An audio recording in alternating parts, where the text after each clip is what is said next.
이 주일 예배를 통해서 우리에게 주시는 하나님의 말씀은 우리 갈라디아서 우리 2장 20절 말씀 한 절입니다. 다 찾으셨지요? 우리 같이 한번 마음을 다해서 합독하겠습니다. 시작. 내가 그리스도와 함께 십자가에 못 박혔나니 그런즉 이제는 내가 사는 것이 아니요 오직 내 안에 그리스도께서 사시는 것이라. 이제 내가 육체 가운데 사는 것은 나를 사랑하사 나를 위하여 자기 자신을 버리신 하나님의 아들을 믿는 믿음 안에서 사는 것이라. 아멘. 기쁜 마음으로 우리 옆에 있는 분들을 우리 사랑으로 축복했으면 좋겠습니다. 우리 옆에 앞뒤 좌우 바라보면서 이렇게 축복하겠습니다. 샬롬 샬롬 반갑습니다. 지난 한 주간도 너무너무 수고 많으셨습니다. 인사하겠습니다. 우리 한 번 더 인사할 때 손 꼭 잡으시고 이렇게 진심으로 축복했으면 좋겠습니다. 십자가를 회복합시다. 아멘, 아멘. 십자가를 회복하시기를 주님의 이름으로 축복합니다.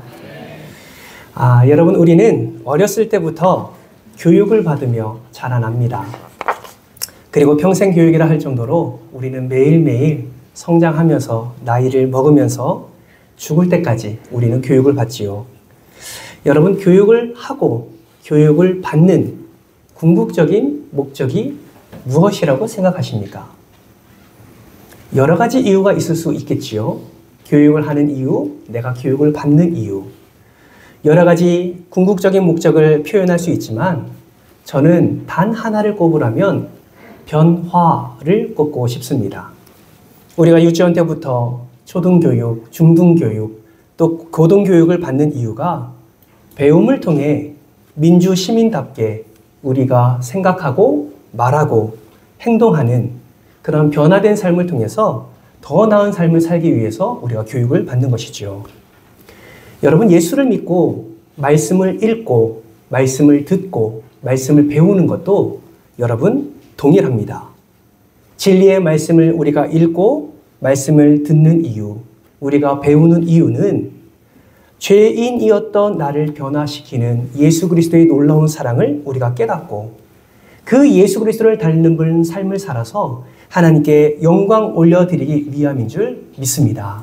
여러분, 우리가 예수를 배우는 것, 말씀을 배우는 것은 이러한 변화를 우리가 추구하기 위함이지요. 우리가 이 주일에도 예수의 이름으로 함께 모여서 함께 주님을 예배하고 또 말씀을 듣고 깨닫는 이유도 분명합니다.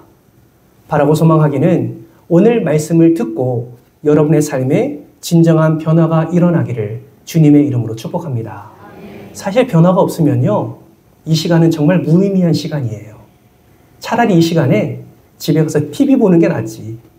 TV 보고 껄껄대고 웃는 게 낫지. 아무런 변화를 우리가 사모하지 않고 이 자리에 앉아 있다면 여러분, 우리는 이 자리가 여러분에게 별 도움이 되지 않을 겁니다. 그러나 여러분이 이 자리에 주님을 사모하고 또 주님이 주실 은혜를 사모한다면 그 사모함으로 부어주신 은혜를 충만히 누리고 결단하고 이 말씀을 붙잡고 살아간다면 저는 확신합니다.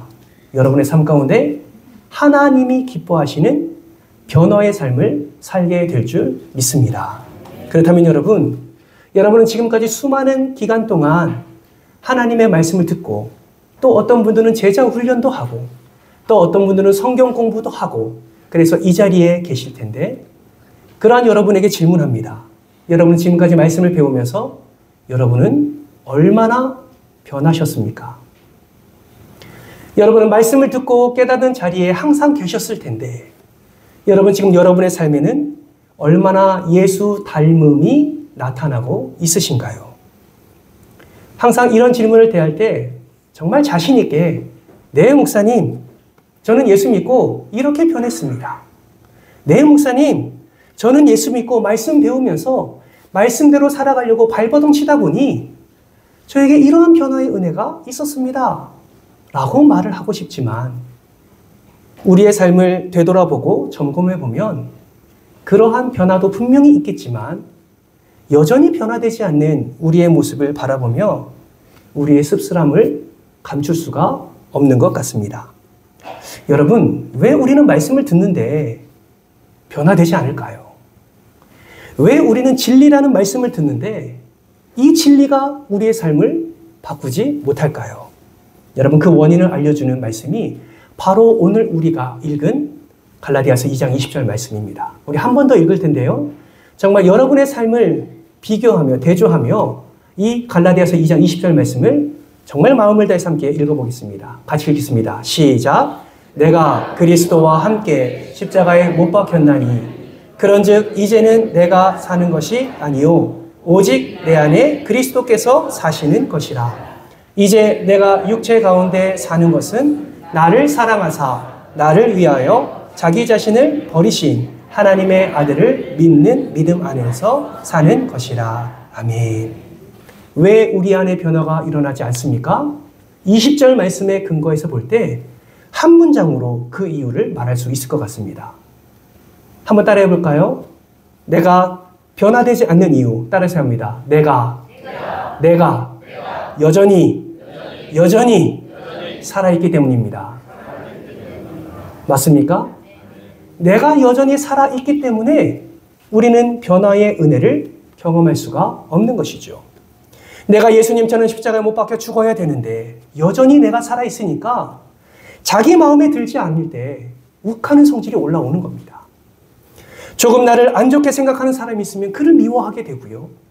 내가 살아있다 보니 잘 되는 사람에게도 시기와 질투를 하게 되는 것입니다. 저는 오늘 본문 말씀을 묵상하면서 이러한 마음이 저에게 깨달아졌습니다. 목사잖아요. 이래봬도 목사인데 그래도 누구보다도 말씀을 좀 더 가까이 하고 말씀도 붙잡고 있는 사람인데 가만히 오늘 본문 말씀을 저의 삶에 비추어 보니 여전히 저에게도 제가 살아있음을 깨닫게 되었습니다. 사랑하는 성도 여러분, 여러분은 어떠신가요? 여러분은 여전히 여러분이 살아 계십니까? 아니면 여러분 안에 여러분이 아니라 십자가가 살아 있습니까? 여러분의 삶 속에서 여러분이 살아 있습니까? 십자가가 죽어 있지는 않으신가요? 오늘 이 시간 말씀을 통해서 이 은혜를 함께 누리기를 소망합니다. 오늘 본문 말씀에 하나님께서 사도 바울을 통해서 갈라디아 교인들에게 이렇게 선포하게 하십니다. 그것이 무엇이냐면 십자가를 회복하라. 십자가를 회복하라. 십자가를 회복하라 라고 사도 바울이 갈라디아 교인들에게 강력하게 선포하고 있는 거예요. 오늘 본문 말씀을 줄이면 바로 십자가를 회복하라 라는 거거든요. 여러분, 왜 사도 바울은 갈라디아 교인들에게 이렇게 편지를 쓰면서 너희는 십자가를 회복해야 돼. 너희는 십자가를 회복해야 돼. 왜 이렇게 강력하게 권면하고 있을까요? 그 이유는 갈라디아 교회에 복음이 변질되었기 때문입니다. 무엇이 변질되었다고요? 복음이 변질되었어요. 여러분 생각해 보세요. 사도 바울이 다메섹에서 예수님을 만납니다. 뜨겁게 만납니다. 자신의 생각과 자신의 가치관과 자신의 지식을 배설물로 여길 만큼 사도 바울은 예수님을 뜨겁게 만납니다. 그리고 그의 삶에, 그의 인생에 온전한 가치관을 예수 그리스도로 정립합니다. 그리고 어떻게 합니까? 전도 여행을 떠나지요. 가장 먼저 간 곳이 어디입니까? 갈라디아 지역이에요. 그 뜨거운 마음, 그 열정의 마음을 가지고 만나는 이들마다 복음을 전합니다. 예수가 진리라고, 예수가 우리의 구원자 되심을 사도 바울은 선포했습니다. 그 복음을 받고, 그 복음을 듣고, 그 복음을 믿음으로 고백하는 이들이 모여서 함께 교회를 이루게 된 거예요. 얼마나 뜨거웠겠습니까? 그 복음의 열정으로 얼마나 뜨거운 찬양을 올려드렸겠습니까? 우리가 주일에 모여서 함께 예배 드리는 것처럼, 함께 앞서 손을 들고 찬양했던 것처럼 갈라디아 교회 교인들은 정말 마음을 다해서 하나님을 찬양했을 겁니다. 그런데 웬걸요? 시간이 지나면 지날수록 그 복음을 생각했을 때마다 흘렸던 그 눈물의 양이 줄어드는 거예요. 시간이 지나면 지날수록 그들의 인생 가운데 복음으로 변화되었던 그들의 놀라운 삶이 너무나 익숙함으로, 너무나 편리함으로 그렇게 바뀌어가는 모습이 그들 안에 일어나게 되었습니다. 복음과 십자가에 대한 감격은 점점 사라지게 되고 그들의 삶 속에 오히려 조그마한 핍박과 박해가 다가올 때마다 그들은 몸을 돌이켜 뒤로, 과거로 돌아가는 일들이 너무 많았다라는 것이죠. 과거에 어떤 모습으로 돌아갔을까요? 복음이 아니라, 십자가가 아니라 이제는 율법으로, 이제는 할례로, 이제는 절기를 지키는 것으로 다시 유대주의로 돌아가는 갈라디아 교인들의 모습을 사도 바울이 알게 된 것입니다. 그래서 사도 바울은 긴급하게 편지를 써서 그 율법으로 돌아가는 갈라디아 교인들에게, 그 할례로 돌아가는 갈라디아 교인들에게 강력하게 선포하는 거예요. 따라서 합시다. 십자가를 회복하라. 예, 강력하게 선포하는 거예요. 갈라디아 교인들에게 이렇게 말합니다. 너희들이 구원받은 것은 어찌 율법의 행위로냐? 그게 아니다. 오직 너희가 구원을 받은 것은 예수 그리스도를 믿음으로 말미암아 너희가 구원을 받았느니라. 그러면서 그들에게 오늘 본문을 말하는 거예요. 여러분, 오늘 본문 말씀을 자세히 보시면 갈라디아 교인들에게 가장 먼저 무엇을 말합니까? 내가 그리스도와 함께 십자가에 못 박혔나니. 내가 그리스도와 함께 십자가에 못 박혔나니. 여러분, 무엇을 의미합니까? 예수님이 갈보리 언덕에서 십자가에 못 박혀 죽으실 때 나도 예수와 함께 십자가에 못 박혔다라는 것을 의미하는 것입니다. 여러분, 질문합니다. 여러분, 예수님이 갈보리 언덕에서 십자가에 못 박혀 죽으실 때 사도 바울이 그 자리에 있었습니까? 없었습니까? 있었어요? 없었어요? 내가 거기 없었다고 아무런 관심이 없으십니까? 있었습니까? 없었습니까? 없었어요. 사도 바울이 그 자리에 있지 않았습니다. 그런데 왜 사도 바울은 예수 그리스도가 십자가에 못 박혔을 때 나도 같이 함께 못 박혔다라고 고백을 하는 것일까요? 그 말은 십자가 사건에 믿음으로 동참했다는 것을 의미합니다. 사랑하는 성도 여러분, 질문합니다. 예수 그리스도가 나의 죄 때문에, 여러분의 죄 때문에 십자가에 못 박혀 죽으심을 여러분은 믿으십니까? 네. 믿으시면 큰 손으로 아멘 해보세요. 믿으십니까? 네. 예, 믿습니다. 이 말은 무엇을 의미합니까? 사도 바울과 같이 예수 그리스도가 십자가에 못 박히실 때 저와 여러분도 함께 못 박혔음을 우리가 믿음으로 고백하는 것입니다. 사도 바울은 갈라디아 교인들에게 선포하는 거예요. 나뿐만이 아니라 너희도, 이 믿음에 동참한 너희도, 예수 그리스도가 구원자라고 믿고 선포하는 너희도 예수가 십자가에 못 박혔을 때 너희도 함께 십자가에 못 박힌 자들이다. 사랑하는 성도 여러분, 이 놀라운 사실이 저와 여러분의 삶 속에서 믿음의 고백으로 선포되기를 주님의 이름으로 축복합니다. 여러분, 우리는요, 예수가 십자가에 못 박힐 때 함께 십자가에 못 박힌 자입니다.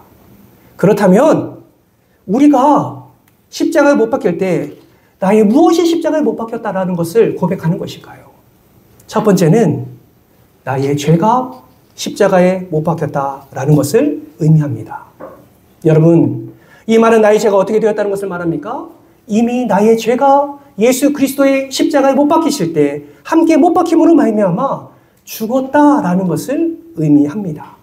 여러분, 우리는 이미 죽을 뻔한 자가 아니라 이미 죄로 말미암아 죽은 자임을 믿으시기를 바랍니다. 우리는 죄로 말미암아 이미 죽은 자예요. 그러나 예수 그리스도의 그 긍휼하심과 그 십자가의 놀라운 사랑으로 우리는 다시금 죄의 종이 아니라 예수의 의의 종으로 우리는 다시 회복되고 구원의 은혜를 누리게 된 줄 믿습니다. 사도 바울은 이것을 로마서 6장 말씀을 통해서 설명하고 있어요. 여러분, 6장 1절 말씀 같이 한번 읽을까요? 화면을 보면서 함께 읽겠습니다. 로마서 6장 1절 말씀 시작. 그런즉 우리가 무슨 말을 하리요? 은혜를 더하게 하려고 죄에 거하겠느뇨? 2절입니다. 시작. 그럴 수 없느니라. 죄에 대하여 죽은 우리가 어찌 그 가운데 더 살리요? 아멘. 사도 바울이 지금 무엇을 말합니까? 너희가 예수와 함께 십자가에 못 박혔어. 그런데 어떻게 그 함께 못 박혀서 이미 죽었는데 어떻게 그 죄를 다시 범하겠느냐라고 우리에게 반문하고 있는 것입니다. 여러분, 기억하십시오. 내 몸이 십자가에 못 박힌 것이 아니라 나의 죄가, 내 몸으로 짓는 죄가, 나의 마음으로 짓는 죄가, 그 모든 죄가 십자가에 못 박혀 죽었음을 여러분 믿으시기를 주님의 이름으로 축복합니다. 그 십자가의 놀라운 능력은 우리의 과거의 죄뿐만 아니라 지금 짓고 있는 현재의 죄뿐만 아니라 앞으로도 짓게 되는 모든 죄까지도 하나님의 능력으로 다 죄가 죽었음을 선포하는 것임을 여러분 믿으시기를 주님의 이름으로 축복합니다. 그러면 이미 다 죽었으니까 우리는 죄를 범하면 됩니까? 이미 다 우리는 구원받았으니까 우리는 똑같이 나의 쾌락을 위해서 죄를 범하면 됩니까? 그게 아니라는 거예요. 그래서 2절 말씀에 말하는 거죠. 죄에 대하여 죽은 우리가 어찌 그 가운데 더 살리요. 사랑하는 성도 여러분, 저와 여러분은 이미 죄로부터 구원의 은혜를 누린 하나님의 자녀임을 기억하시길 주님의 이름으로 축복합니다. 그러므로 여러분 더 이상 죄의 자리로 나아가지 마십시오. 그러므로 여러분의 삶 속에서 죄의 자리에 머무르지 마십시오.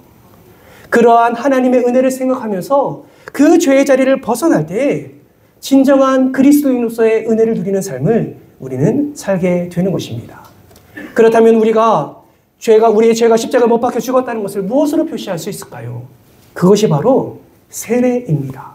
사도 바울은 죄에 대해서, 은혜에 대해서 말을 하면서 앞서 말한 6장 1절과 2절 말씀에서 그렇게 말한 이후에 3절 말씀에 보면 세례를 언급하는 것을 보게 됩니다. 우리 3절 말씀 같이 한번 읽겠습니다. 시작. 무릇 그리스도와 합하여 세례를 받은 우리는 그의 죽으심과 합하여 세례를 받은 줄을 알지 못하느냐. 아멘. 여러분 갑자기 세례를 말해요.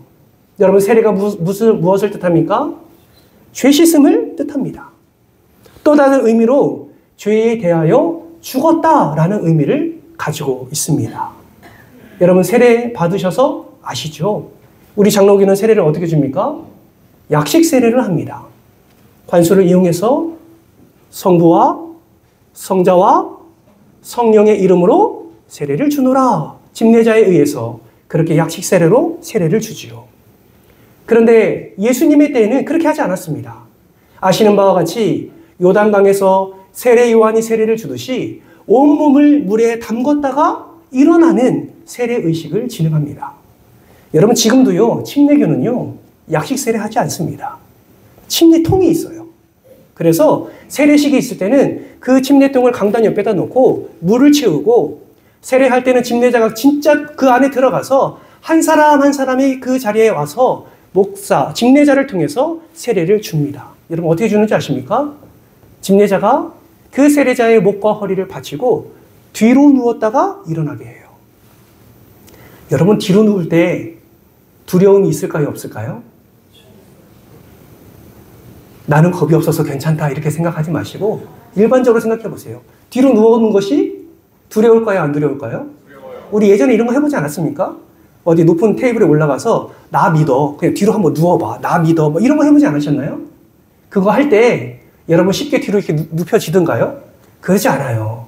그러면 왜 그렇게 세례의식을 진행할까요? 나의 인생을, 나의 모든 것을 주님께 내어 맡긴다라는 의미가 담겨져 있는 거예요. 물에 푹 잠깁니다. 두렵죠. 무섭죠. 무엇을 의미합니까? 내 죄가 하나님의 은혜로 말미암아 깨끗이 씻음 받았음을 의미하고 그 물에 잠겼을 때 내 죄가 죽었음을 의미하는 거예요. 다시 이렇게 세우죠. 무엇을 의미합니까? 예수로 말미암아 내가 다시 살아난 것을 의미하는 것입니다. 그래서 세례는 죄에 대하여 죽었음을 분명하게 나타나는 것을 우리는 알 수가 있는 것입니다. 여러분, 세례 의식뿐만 아니라 우리 모든 자체가 우리는 십자가에 우리의 죄를 못 받고 이미 죄가 죽었음을 우리는 기억하면서 우리는 그 은혜 가운데 살아가는 존재라는 것을 우리는 기억해야 된다라는 것이죠. 사랑하는 성도 여러분, 죄로 말미암아 무너지지 않으시기를 주님의 이름으로 축복합니다. 우리 땅에 얼마나 많은 죄가 있습니까? 솔직히 지난주에 얼마나 많은 죄를 우리는 범하고 살았습니까? 그럴 때마다 기억하세요. 이번 한 주간도 여러분을 죄 가운데 넘어뜨리기 위해서 악한 사단은 수단과 방법을 가리지 않을 것입니다. 그럴 때마다 여러분 기억하십시오. 나는 예수와 함께 십자가에 못 박힌 존재다. 내 죄가 이미 십자가에 못 박혔다라는 것을 반드시 확신으로 선포하시고 그 죄의 자리 가운데서 벗어나 십자가의 사랑을 풍성히 누리는 여러분 되시기를 주님의 이름으로 축원합니다. 두 번째는 십자가에 못 박혔다는 것은 나의 정욕이 십자가에 못 박혔다라는 것을 의미합니다. 여러분, 정욕이 무엇입니까? 정욕은 내 마음속에서 일어나는 여러 가지 욕구를 정욕이라고 하지요. 어떤 이는 이 정욕을 육체에 대하여 느끼는 성적인 욕망이라고 말을 하기도 합니다. 또 어떤 분은 정욕은 지나친 욕심이다 라고 말을 하기도 하지요. 따라서 이 정욕을 간단하게 정의해보면 내 마음속에서 일어나는 여러 가지 욕심, 성적인 욕구, 그리고 지나친 욕심이 정욕이다 라고 우리는 간단하게 정리할 수 있습니다. 여러분 안에 이러한 정욕이 있습니까? 없습니까? 없는 것처럼 하지 마시고, 여러분 안에 이런 정욕이 있습니까? 없습니까? 있어요. 목사라고 없겠습니까? 다 있죠. 여러 가지 욕구가 일어납니다. 목사라고 성적 욕구 없겠습니까? 저 인간이에요. 있습니다. 권력에 대한 욕심, 권세에 대한 욕심, 인정에 대한 욕심, 왜 없겠습니까?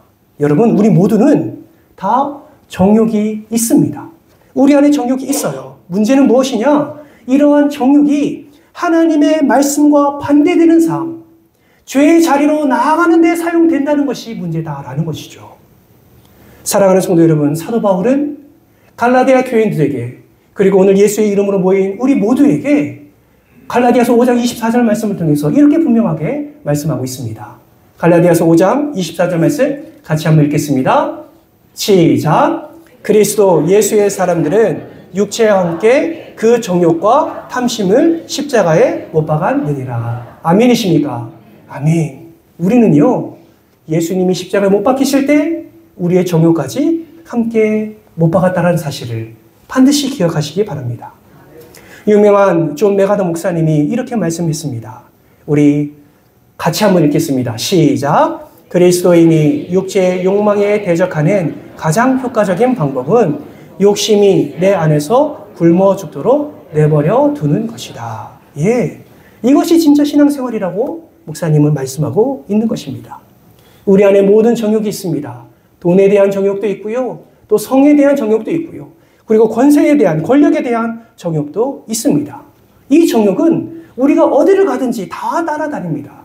여러분의 가정 안에서도, 여러분의 일터 안에서도, 심지어 교회 안에서도 이 정욕이 일어나는 것을 보게 돼요. 여러분 그거 아세요?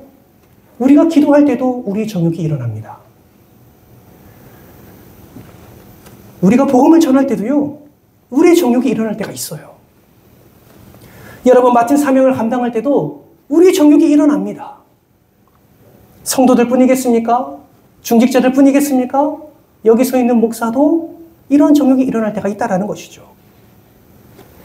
만약 정욕을 십자가에 못 박지 아니하고 그 내 안에 일어나는 정욕을 그대로 우리가 품고 살아갈 때 어떤 일이 일어나는 줄 아십니까? 교회를 예를 들게요. 그러한 정욕의 마음이 우리 안에 일어나기 시작하면요, 여러분 교회 안에 재정적인 문제 일어나는 것 순식간입니다. 성적인 문제요? 여러분 아시죠? 얼마나 수많은 대형교회 목사님들이 이 성적인 문제로 무너지는 것을 우리가 보게 됩니까? 교회 안에서의 권세와 권력, 그 놀라운 그 욕망을 참아내지 못해서, 절제하지 못해서 일어나는 문제들이 얼마나 많이 있는지 모릅니다. 일터로 우리의 관심을 살펴볼까요? 여러분의 삶 가운데서 얼마나 많은 정욕의 죄들이 일어나고 있습니까? 여러분 그거 아십니까? 여러분의 삶 속에서 얼마나 많은 음란함이 일어나는지 모릅니다. 제가 서울에서 부교육자 생활할 때 청년부를 담당했을 때 청년 한 친구를 신방을 갔어요. 직장 신방을 제가 정기적으로 이렇게 다녔거든요. 한 회사를 다니는 회사원입니다. 그 친구를 만나서 점심에 같이 식사를 하면서 물어봤어요. 저는 그냥 아르바이트 조금 했었고 교직에 좀 1년 있었고 그리고 바로 이제 목회로 들어왔기 때문에 사실 저에게 한 가지 해보고 싶은 것이 있었어요. 그것이 무엇이었냐면, 여러분 회사원들 이렇게 출입증 있잖아요. 출입증 딱 찍고 들어가는 거 있잖아요. 나 그거 한번 해보고 싶더라고. 한 번도 안 해봐가지고. 그런데 이제 그 친구가 그 출입증을 이렇게 메고 왔어요. 그래서 야, 회사 생활 어때? 나 그거 한번 찍어보고 싶다. 말을 시작하면서 말을 이어갔어요. 그러면서 이야기합니다. 아, 회사 사람들 어때? 세상 사람들하고 함께 일하는 거 쉽지 않지? 신앙 지키는 거 참 쉽지 않지? 너는 어때? 그렇게 물어봤더니 그 친구가 놀라운 이야기를 하더라고요. 목사님, 정말 쉽지 않아요. 같이 일하는 사람들의 그 음란한 이야기, 같이 일하는 사람들의 그 세상적인 가치관, 그들과 함께 일하는 것이 정말 너무 쉽지 않습니다. 일반화할 수는 없지만 참고해서 들으시기 바랍니다. 그러면서 하는 말이 이런 말이에요. 목사님, 점심시간을 이용해서 안마방 가는 사람이 있습니다. 여러분은 참 건강하셔서 이렇게 건전한 안마방을 생각하시는 것 같은데 그러한 곳이 아니에요. 다른 날이 아니라 점심시간을 이용해서 안마방 갔다가 온다는 거예요. 여러분, 이게 세상이에요. 근데 너무나 안타까운 것은 무엇인지 아십니까? 그리스도인들도 그들과 동일하게 살아가는 자들이 있다라는 거예요. 사랑하는 성도 여러분, 여러분의 삶은 어떠십니까? 여전히 세상 사람들과 똑같은 그런 음란함이, 여전히 세상 사람들과 똑같은 그 거짓됨이 내 안에 일어나는 수많은 정욕과 감당할 수 없는 성적 욕구, 그 권세와 인정의 욕구, 그것을 나타내기 위해서 여러분 지금 열심히 발버둥치고 있지는 않으십니까? 여러분, 그러한 정욕이 아니라 저와 여러분에게 거룩한 욕심이 일어나기를 주님의 이름으로 축복합니다. 아멘. 세상의 그 음란함이 아니라 세상 사람들과의 그 관계 속에서 그 세상적인 가치관으로 똘똘 뭉친 그런 관계성이 아니라, 물론 그러한 삶 속에서 예수의 향기가 되어지고 편지가 되어지는 건 맞지만 그보다 먼저 우리 안에 거룩한 욕심을 품고 예수 그리스도의 관계가 더 견고하게 세워지는 여러분 되시기를 주님의 이름으로 축복합니다. 아멘. 여러분, 수제자라 여겼던 베드로도요, 얼마나 그 안에 정욕이 많이 일어나는지 몰라요. 예수님이 질문하시죠. 가이사랴 빌립보의 그 화려한 건물과 그 화려한 도시 속에서 예수님이 제자들에게 이렇게 묻습니다. 사람들이 나를 누구라 하느냐? 이때 베드로가 놀라운 고백을 하지요. 마태복음 16장 16절 말씀에 이렇게 말씀합니다. 준 그리스도시요 살아계신 하나님의 무엇이에요? 아들이라고 고백해요. 얼마나 이것이 예수님께 기쁨이 됐든지, 바요나 시몬아 내가 복이 있도다. 이를 알게 하니는 혈육이 아니요 네 하나님 아버지시다 라고 예수님이 칭찬하는 것을 보게 됩니다. 그리고 나서요, 그 다음이 중요해요. 예수님이 무엇을 말씀하는지 아십니까? 그 다음에 바로 베드로에게 예수님이 이렇게 말씀하세요. 이제 나는 십자가를 지고 죽을 것이다. 그때 여러분 베드로가 무엇을 하는지 아십니까? 성경을 보면 항변했다라는 것을 단어로 표현한 것을 보게 됩니다. 이 항변했다는 것은요, 화를 냈다는 거예요. 화를 내서 분을 참지 못해서 예수님에게 대들었다는 것을 의미합니다. 왜 그랬을까요? 예수를 믿고 난 다음에 자기가 어떠한 정욕이, 어떠한 욕구가 충족되어야 되는데 그것이 아니라 이제 죽으러 간다고 하니까 그 마음 가운데 분이 일어나게 되는 것입니다. 그때 예수님이 뭐라고 말씀하는지 아세요? 마태복음 16장 24절 말씀, 우리 화면을 보면서 같이 한번 읽겠습니다. 시작! 예.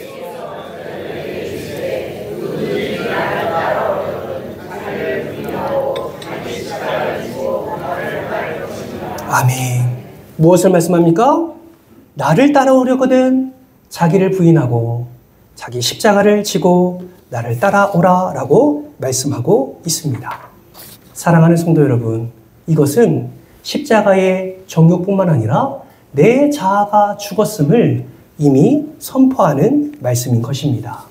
사랑하는 성도 여러분, 십자가에 여러분의 정욕뿐만 아니라 여러분의 자아까지 십자가에 못 박혔다는 사실을 반드시 기억하시기를 주님의 이름으로 축복합니다. 자아가 살면 다툼이 일어나게 돼요. 자아가 일어나게 되면 거기에서 분쟁이 일어나게 되는 것입니다. 여러분, 가정에서 쉽게 예를 들 수 있죠. 여러분, 가정에서 부부싸움을 합니까? 안 합니까? 하죠.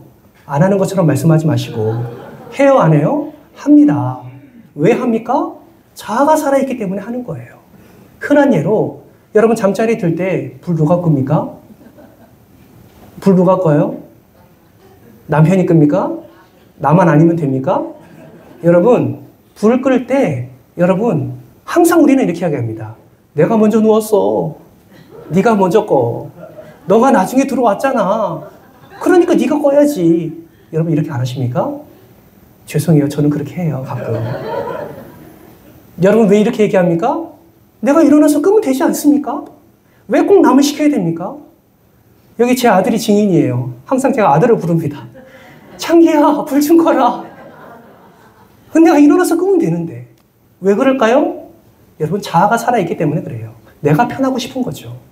간단한 예지만 여러분 중요한 문제 앞에 있을 때 자아가 살아있잖아요. 우리는 예수의 말씀대로 살지 않습니다. 예수께서 말씀하신 그 말씀대로 변화된 삶을 살지 않아요. 내 편한 대로, 내 유익대로 살아가는 것이 우리의 모습이다라는 것이죠. 그래서 마틴 루터는 이렇게 얘기합니다. 자아는 항상 쉽게 죽지 않는다. 사랑하는 성도 여러분, 이번 한 주간 살아가는 동안에 우리의 자아가 살아 숨쉴 겁니다.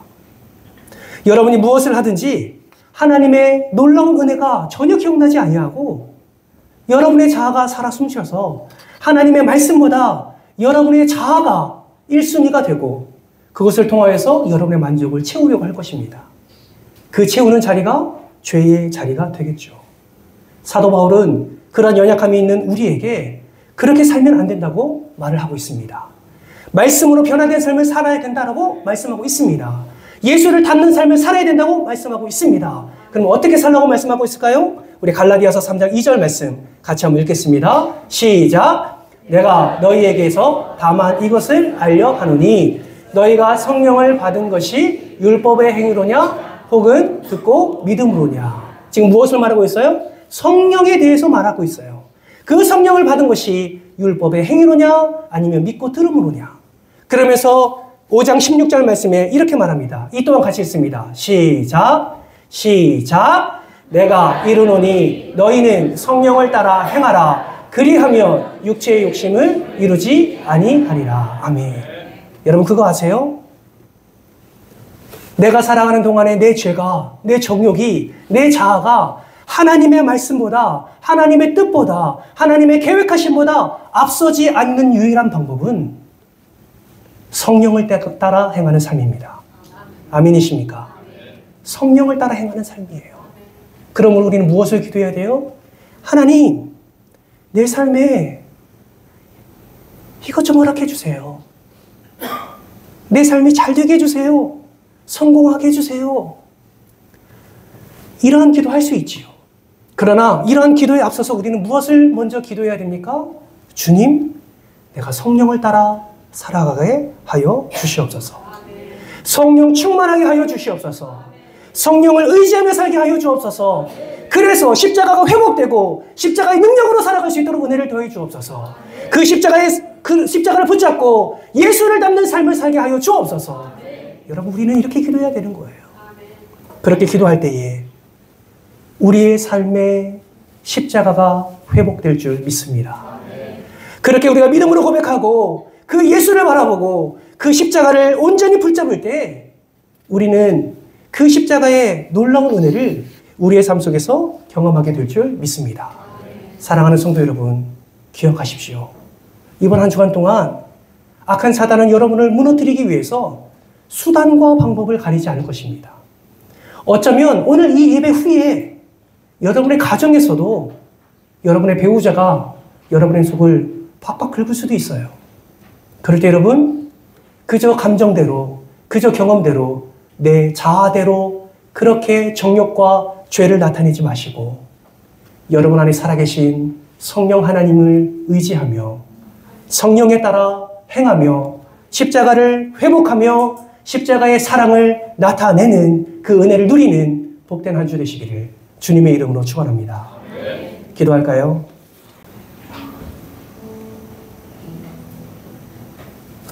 우리는 아닌 척합니다. 우리는 괜찮은 척합니다. 죄 안 지은 척합니다. 내 마음에 정욕이 없는 척합니다. 나는 잘하고 있다고 생각합니다. 그러나 여러분, 오늘 말씀의 빛을 여러분의 삶에 한번 비춰보시고, 내가 십자가를 붙드는 삶을 살고 있는지, 내가 십자가를 죽이는 삶을 살고 있는지 여러분 한번 점검해 보시기 바랍니다. 그리고 함께 기도하지 않으시겠습니까? 주님, 십자가를 회복하게 하여 주옵소서. 십자가를 회복하게 하여 주옵소서. 내 죄와 내 정욕과 내 자아가 예수 그리스도가 십자가를 못 박힐 때 이미 같이 못 박혔음을 믿음으로 선포하게 하여 주옵소서. 죄의 자리에 있을 때, 오만한 자와 함께 있을 때에 하나님 그때 이 말씀 기억하게 하시고, 주께서 은혜를 더해 주셔서 십자가의 사랑을, 십자가의 능력을 나를 통해서 흘러가게 하여 주옵소서. 정말 마음을 다해서 함께 기도하지 않으시겠습니까? 소리내지 않으셔도 좋습니다. 나를 위해 십자가를 지신 예수 그리스도를 생각하며 그분께 마음을 다해서 이 시간 1분만 우리 정성을 다해서 함께 기도하겠습니다. 다 같이 기도합니다. 하나님, 감사합니다. 말씀을 통해서 우리의 연약함을 바라보게 하시니 감사합니다. 복받으라는 설교도 너무나 좋지만 오늘 이 시간 이러한 우리의 연약함을 발견하고 말씀의 검으로 우리의 심령 골수를 찔러 쪼개는 말씀이 필요하기에 하나님이 오늘 이 귀한 말씀을 허락해 주신 줄 믿습니다. 하나님, 십자가를 회복하는 삶을 살게 하여 주옵소서. 어느샌가 우리의 삶에 십자가의 능력이 사라졌습니다. 어느샌가 우리의 삶에 십자가의 사랑이 기억나지 않습니다. 하나님, 오늘 말씀을 붙잡고 이번 한 주간 동안 십자가 회복을 위하여, 예수의 사랑 회복을 위하여, 그 복음의 능력 회복을 위하여 우리가 다른 박질할 수 있도록 도와주시되 성령을 따라 행하는 삶을 살아갈 수 있도록 주께서 은혜 위에 은혜를 더하여 주시옵소서. 그래서 이번 주 정말 우리의 삶 가운데 승리를 허락해 주시고, 정말 이번 주에 회복되는 놀라운 십자가의 사랑과 능력이 하나님께 더욱더 영광 올려드리는 귀한 디딤돌이 될 수 있도록 은혜를 더하여 주시옵소서. 감사를 드리며 예수님의 이름으로 기도드리옵나이다. 아멘. 지금은 우리 주 예수 그리스도의 은혜와 하나님 아버지의 그 크신 사랑과 성령 하나님의 감화 감동 내주 교통하심의 은혜가 날마다 예수 그리스도 안에서 십자가를 회복하고 성령의 인도하심을 따라 살아 하나님께 영광 올려드리기로 결단하는 모든 주의 자녀들의 머리머리 위에, 가정 위에, 자녀들 위에, 그리고 우리 사랑하는 은총교회 위에 이제로부터 영원토록 함께 있을지어다. 아멘.